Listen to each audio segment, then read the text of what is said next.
Hello friends, एक viewer का comment आया था कि मेरा फर्निश का ट्रांसफार्मर है, उसमें प्राइमरी तो एक है लेकिन सेकेंडरी किसी में दो डबल सेकेंडरी रहता है, किसी में 4 सेकेंडरी रहता है। जैसे कि स्टार प्राइमरी डेल्टा में कनेक्टेड है तो जो सेकेंडरी है मेरा स्टार और ट्रिपल डेल्टा रहता है या फिर स्टार डेल्टा रहता है।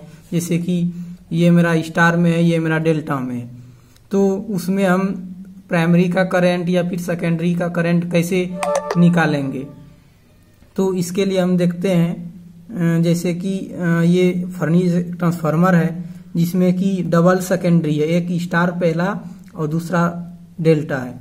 तो ये जो मेरा स्पेसिफिकेशन है, ये प्राइमरी का 33 kV वोल्टेज है और सेकेंडरी का 1135 वोल्टेज है। तो यहाँ पे हम देखते हैं कि ये 8.5 MVA का ट्रांसफार्मर है जिसके 33 kV बाय 1135 मेरा वोल्टेज रेटिंग है और ये आउटपुट मेरा 1135 है। तो हम सबसे पहले क्या करेंगे, टर्न रेशियो निकालेंगे कि मेरा प्राइमरी में जो टर्न है और सेकेंडरी में कितना टर्न है, प्राइमरी से सेकेंडरी कितना टर्न है, कम है। तो 33 kV वोल्टेज प्राइमरी वोल्टेज बटे सेकेंडरी वोल्टेज कर देंगे तो मेरा टर्न का रेशियो निकल जाएगा कि प्राइमरी में कितना है और सेकेंडरी में कितना है, मतलब सेकेंडरी से प्राइमरी में कितना गुना ज्यादा टर्न की संख्या है।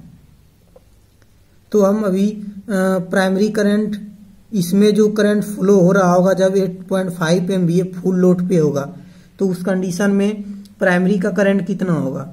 तो प्राइमरी का करंट जानने के लिए जितना MVA का ट्रांसफार्मर है और उस साइड का वोल्टेज रेटिंग से डिवाइड कर देंगे तो मेरा एम्पियर फुल लोड एम्पियर आ जाएगा। जैसे कि 8.5 MVA है तो इसको हम VA में चेंज किए तो 10⁶ से गुणा किए, मतलब 1 2 3 4 5 6 MVA मतलब 6 शून्य से गुणा किए और 33 के बीच से डिवाइड किए तो 257 एम्पियर मेरा आ गया।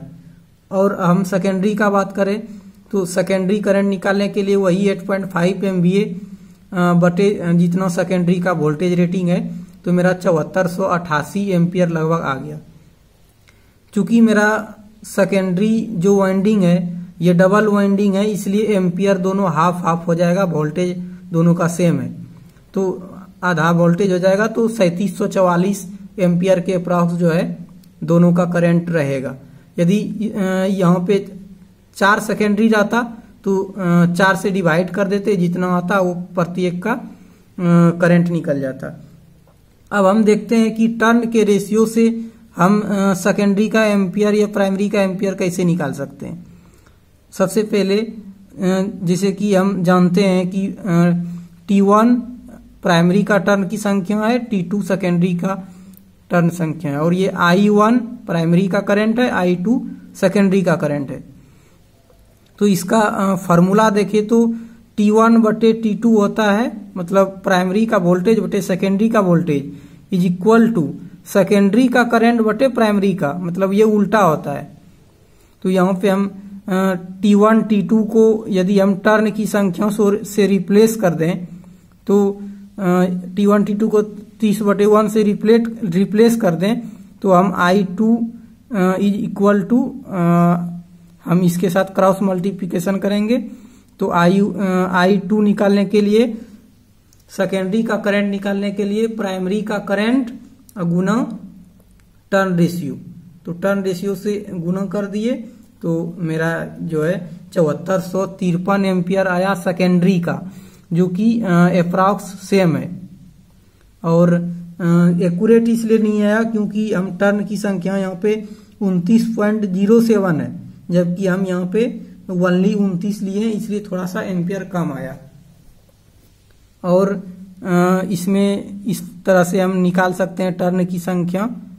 जैसे कि हम देख पा रहे हैं कि वोल्टेज का लेवल कम हुआ तो एम्पियर ऊपर चढ़ा, मतलब एम्पियर का मैग्नीट्यूड ऊपर हुआ। तो इसलिए यहाँ पे हम इसको बोल सकते हैं कि वोल्टेज और करंट में जो है इनवर्सली प्रोपोर्शनल है, उल्टा रिलेशन है। वोल्टेज कम हुआ तो करंट यहाँ पे इंक्रीज हो गया। तो इस प्रकार से हम जो है प्राइमरी से सेकेंडरी का करंट निकालेंगे और उसका जो स्पेसिफिकेशन है उसके अनुसार हम अपना इक्विपमेंट केबल वगैरह कनेक्ट करेंगे। थैंक यू दोस्तों।